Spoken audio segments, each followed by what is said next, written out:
So hello everyone, कैसे हैं आप सभी। आज से हम स्टार्ट करेंगे ज्योग्राफी। और ज्योग्राफी ये है topic number 1, solar system. So guys, solar system exams में काफ़ी आता है, जैसे कि एसएससी एग्ज़ाम ले लो और स्टेट एग्ज़ाम ले लो। और इसके अलावा सोलर सिस्टम आपके सभी एग्ज़ाम्स में आता है, जैसे कि यूपीएससी, इसके अलावा और भी अनदर एग्ज़ाम। तो चलिए शुरू करते हैं। Study of universe is known as cosmology. तो दोस्तों याद रखिएगा, यूनिवर्स की स्टडी को क्या बोलते हैं? कॉस्मोलॉजी। यूनिवर्स होता क्या है? एक पूरा ब्रह्मांड, जिसको हम हिंदी में बोलते हैं ब्रह्मांड। गाइस, यूनिवर्स में आपके कई सारी गैलेक्सीज हैं। उनमें से हमारी जो गैलेक्सी है वो कौन सी है? Milky way Galaxy. ठीक है, तो याद रखना आप, मिल्की वे गैलेक्सी हमारी यूनिवर्स में वन ऑफ द गैलेक्सी है जिसमें हम रहते हैं, जिसमें कुछ 8 प्लैनेट्स आते हैं और एक सन आता है जिसको हम स्टार बोलते हैं। ठीक है, यूनिवर्स कई सारी हैं, हमारे पूरे ब्रह्मांड में कई सारी यूनिवर्स है, उन यूनिवर्स में कई सारी गैलेक्सीज हैं। तो हम पढ़ते हैं अभी आगे। Universe consist of many galaxies, a Galaxy in turn on consist of many solar system. तो हर एक यूनिवर्स में कई सारी गैलेक्सी, कई गैलेक्सीज में कई सारे यूनिवर्स हैं, मतलब कई सारे सोलर सिस्टम है। ठीक है, आगे। दोस्तों, एक ना थ्योरी दी थी, इस स्टेटमेंट को पढ़ने से पहले आप पहले मेरी बात सुनिए। एक ना थ्योरी आई थी, बिग बैंग थ्योरी, जिसमें ये थ्योरी दी थी कि इन्होंने जॉर्ज लेमेत्रे ने 1927 में, और इसको पब्लिश किया गया था 1931 में। Big bang theory was an explosion of concentrated matter in the universe that occurred 13.8 billion year ago, leading to the formation of galaxies, of stars and heavenly bodies. मतलब कई सारी यूनिवर्स की शुरुआत कैसे हुई है? एक छोटे से डॉट से। इन्होंने कहा कि एक छोटे से डॉट से शुरुआत हुई है। ठीक है, और ये अराउंड 13.8 बिलियन ईयर एगो की बात है। ठीक है, उससे कई सारी गैलेक्सीज बनी, कई सारे स्टार्स बने, ऐसा कहा जाता है। तो हुआ क्या कि उन्होंने ये बोला था कि ये कोई एक छोटा सा डॉट था, वो धीरे धीरे एक्सपैंड हुआ और एकदम से ब्लास्ट हो गया। ठीक है, तो इस थ्योरी को भी दिया था जॉर्ज लेमेत्रे ने 1927 में। इसके बाद एक थ्योरी हो रहा थी, स्टेडी स्टेट थ्योरी। इसको दिया था Fred Hoyle, Hermann Bondi and Thomas Gold ने। ठीक है, तो याद रखिएगा, Fred Hoyle, Hermann Bondi and Thomas Gold ने। This theory proposes that universe is constantly expanding and its average property remain unchange. इन्होंने कहा था कि जो यूनिवर्स है वो टाइम टू टाइम एक्सपैंड करती जा रही है, लेकिन उसकी जो प्रॉपर्टीज़ हैं, उसकी जो एवरेज प्रॉपर्टीज़ है वो क्या है? अनचेंज है, वो कभी चेंज नहीं हो सकते। ठीक है, उसके बाद देखो गैलेक्सी। गैलेक्सी क्या होता है? Galaxy is the collection of stars, gas, dust, dark matters held together by gravity. देखो, गैलेक्सी में आपके स्टार्स आ जाते हैं। स्टार्स जैसे कि आपके सन है, सन इज़ द स्टार। ठीक है, इसके अलावा आपके जो आसमान में तारे होते हैं वो, और वो कैसे बने हैं? जो स्टार होते हैं ना दोस्तों, वो एक तरह का डस्ट पार्टिकल, जो मतलब हॉट गैसेस से बने हैं, मिलके बने हैं। तो जो स्टार्स हैं वो हमारे पृथ्वी से काफ़ी दूर है। ठीक है, इसके बाद हमारी गैलेक्सी का नाम याद रखिएगा, क्या गैलेक्सी है? Milky way galaxy. Our galaxy is the milky way galaxy, formed after big bang theory. Andromeda is the nearest galaxy. जो हमारी मिल्की वे की सबसे पास वाली गैलेक्सी वो कौन सी है? एंड्रोमेडा। ठीक है दोस्तों, हमारे सोलर सिस्टम का ओरिजिन कहाँ से हुआ? अब हम वो पढ़ेंगे। देखो, ये तो हमने पढ़ लिया कि बिग बैंग थ्योरी आई थी, फिर उसके बाद कौन सा उसको मतलब यूनिवर्स बना, यूनिवर्स में कई सारी गैलेक्सीज आई। ठीक है, तो कहते हैं कि हमारे जो सोलर सिस्टम है उस वो आया था 4.8 बिलियन ईयर एगो।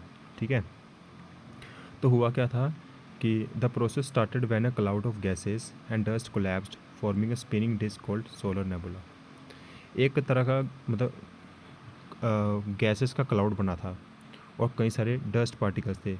उन सब, जब वो सब कोलैप्स हो गए, ठीक है, जब वो सब कोलैप्स हो गए तो उससे क्या हुआ? एक एक तरह का एक नई चीज़ बनी जो इसको बोलते हैं नेबुला। ठीक है, फिर gravity pulled material to the centre, forming the sun, while the rest flattened into the spinning disc. खैर ये तो थोड़ा डिटेल में हो गया, लेकिन हम इतना सा जानते हैं कि जितना जो हमारा सन है वो एक स्टार है, और उसके आसपास जो रिवॉल्व करने वाले जो प्लैनेट्स होते हैं वो क्या है? प्लैनेट्स। ठीक है, और उन्हीं को हम सेलेस्टियल बॉडीज़ भी बोलते हैं। ठीक है दोस्तों, सन एक सेंटर ऑफ द मतलब सोलर सिस्टम है, उसके आसपास जो भी मतलब प्लैनेट्स हैं वो चक्कर लगाते हैं उसका। ठीक है, वो हम आगे पढ़ेंगे। ठीक है, सेलेस्टियल बॉडीज़ मैंने आपको बता दिया क्या होता है सेलेस्टियल बॉडीज़। अच्छा, सेलेस्टियल बॉडीज़ दोस्तों दो तरह की होती है, एक होते हैं ल्यूमिनस, एक होते हैं नॉन ल्यूमिनस। जो ल्यूमिनस होती है वो आपकी लाइट अपनी खुद बनाती है जैसे स्टार है, और नॉन ल्यूमिनस होती है जो अपनी लाइट किसी और से लेती है जैसे मून हो गया, कॉमेट्स, एस्ट्रॉयड, मेटेराइड्स, मीटियोर, मेटेराइड्स। अच्छा, इनका मतलब मैं आपको बता देता हूँ। कॉमेट का मतलब, कॉमेट होता है एक तरह का स्टार होता है, वो सन के आसपास, मतलब जब हमें आप देखते हो ना आसमान में टूटता हुआ तारा, उसी को कॉमेट बोलते हैं, ठीक है। और ये अराउंड 72 ईयर्स के बाद आता है। एक ना हेलिस कॉमेट आया था 1872 के अराउंड आई थिंक, ठीक है, बट मुझे श्योर नहीं है, बट मैं अभी आप चेक कर लीजिएगा। 1872 में आया था शायद, पता नहीं, पर वो था आफ्टर 72 ईयर्स के बाद कॉमेट आता है, ठीक है। एस्ट्रॉयड होते हैं जो मंगल ग्रह और बृहस्पति के बीच में जो निवास करने वाले जो बड़े बड़े रॉक्स हैं, पत्थर है जो हवा में मतलब स्पेस में तैर रहे होते हैं, उनको बोलते हैं एस्ट्रॉइड्स, ठीक है। तो it is in between the Mars and Jupiter, ठीक है दोस्तों। मीटेराइट्स होते हैं जब कोई भी बड़ी सी चट्टान है वो पृथ्वी के आसपास जब पास आती है थ्रू ग्रेविटी, तो वो बर्न हो जाती है, ठीक है। तो वो बर्न होकर वो क्या बन जाती है, मीटेराइट्स, ठीक है दोस्तों। Comet are ice, large ice objects that orbit the sun. They are made of dust, rock, frozen gas like water, carbon dioxide, and methane. ठीक है। हेलिस कॉमेट आया था 1986 में, यहाँ पे लिखा हुआ है। सबसे पहला जो हेलिस कॉमेट दिखा था मैं 1986 में देखा था। उसके बाद अब 2061 में इधर भी दिखेगा, ठीक है दोस्तों। इसको एक बार पढ़ लीजिएगा, आपको सारा समझ आ जाएगा। मीटेराइट्स का होता है, देखो, meteorite is small rocky metallic space rock that orbit the sun. Meteorites are much smaller than asteroid, ranging in size from dust grain to the object 2 metre wide. Meteorites क्या होते हैं, ये एक छोटे छोटे चट्टानें होती हैं जो सन के आसपास चक्कर लगाती है, ठीक है। और ये काफ़ी छोटे छोटे होते हैं, पत्थर होते हैं।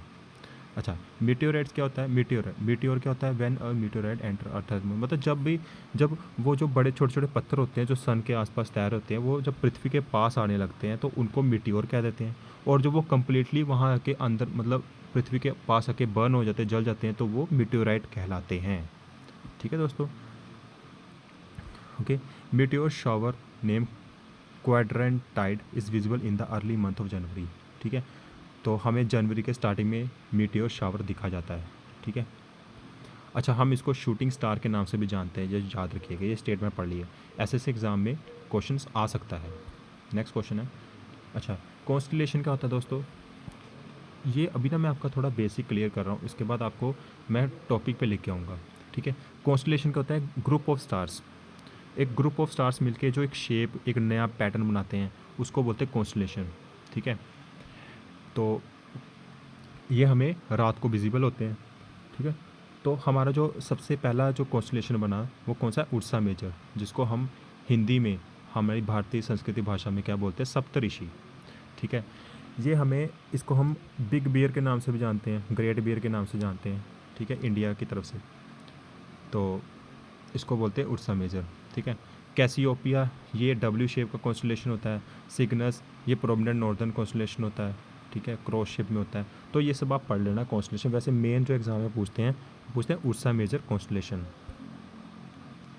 ये भी पढ़ लीजिएगा। ओरियन क्या होता है, देखो, Orion also known as hunter is a prominent set of star visible during winter in the northern celestial hemisphere. The brightest star in night sky कौन सा है, सीरियस, ठीक है। हाँ दोस्तों, ये क्वेश्चन पक्का आता है कि हमारे पृथ्वी के पास में जो एकदम जो स्टार है वो कौन सा है, मतलब सूरज के पास वाला जो स्टार है हमारे जो सोलर सिस्टम के पास में, वो नियरेस्ट स्टार पूछ लेते हैं, वो कौन सा है, प्रोक्सिमा सेंचुरी। तो ये क्वेश्चन आ चुका है, ये वेरी इंपॉर्टेंट। अब सन के बारे में पढ़ लेते हैं थोड़ा। देखो, सन जो है वो क्या करता है, it is the only star in our solar system and power house of the solar system. देखो, सन जो मिलके बना है वो हाइड्रोजन और हीलियम से मिलके बना है। इसमें सबसे ज़्यादा हाइड्रोजन की मात्रा है और हीलियम की मात्रा 25 से 28% की मात्रा है, ठीक है दोस्तों। देखो, अप्रोक्सीमेटली 15 करोड़ किलोमीटर, मतलब 149.6 million kilometre further away from earth. आपने कभी वो पढ़ी है हनुमान चालीसा, हनुमान चालीसा में भी एक लाइन लिखी है, जुग सहस्त्र योजन पर भानु, जुग सहस्त्र योजन पर भानु, ताही मधुर फल जानू, ठीक है। तो इस जो मतलब ये जो श्लोक है, मतलब ये जो हनुमान चालीसा का जो लाइन है, इसी में पूरा कैलकुलेशन किया हुआ है सन की और पृथ्वी की, सन और सूरज और पृथ्वी की दूरी, ठीक है। तो साइंटिस्ट ने जो पता किया वो उसी में से देख के किया, वो क्या है 149.6 मिलियन किलोमीटर। और हमारी जो पृथ्वी में मतलब सूरज की रोशनी पहुंचती है वो कम से कम 8 मिनट लगाती है, 8 मिनट 20 सेकंड। तो ये भी इम्पोर्टेंट है, ठीक है। At the speed of 3 lakh kilometre पर सेकंड, मतलब 3 लाख किलोमीटर पर सेकंड, मतलब एक सेकंड में 3 लाख किलोमीटर जो लाइट है सन की वो ट्रैवल करती है हमारे पृथ्वी तक पहुँचने में, ठीक है। हमारे जो सन का टेम्परेचर कितना है, ये है 5600 सेल्सियस डिग्री सेल्सियस, मतलब काफ़ी गर्म टेम्परेचर है। उसके पास में जाता, उसके पास में कोई भी नहीं जा सकता, ठीक है। सेंटर का टेम्परेचर 15 मिलियन है, 15.7 मिलियन, ठीक है। लाइट ईयर, अब हम पढ़ेंगे लाइट ईयर के बारे में। Parsec is an astronomical unit greater than light year, ठीक है। 1 parsec is equal to 3.26 light year. तो लाइट ईयर की जो यूनिट होती है, वो लाइट ईयर क्या होता है, एक पूरे जो लाइट की यूनिट क्या होती है वो कहते हैं पार्सेक, PC, इसको शॉर्ट में लिख सकते हैं, ठीक है। तो थैंक यू दोस्तों, आज की क्लास में बस इतना ही। इसके बाद हम पढ़ेंगे पार्ट नंबर 2, जिसमें हम सोलर सिस्टम के 8 प्लैनेट्स के बाद डिस्कस करेंगे, ठीक है। फिर हमारा ये टॉपिक ख़त्म हो जाएगा। Thank you class, welcome.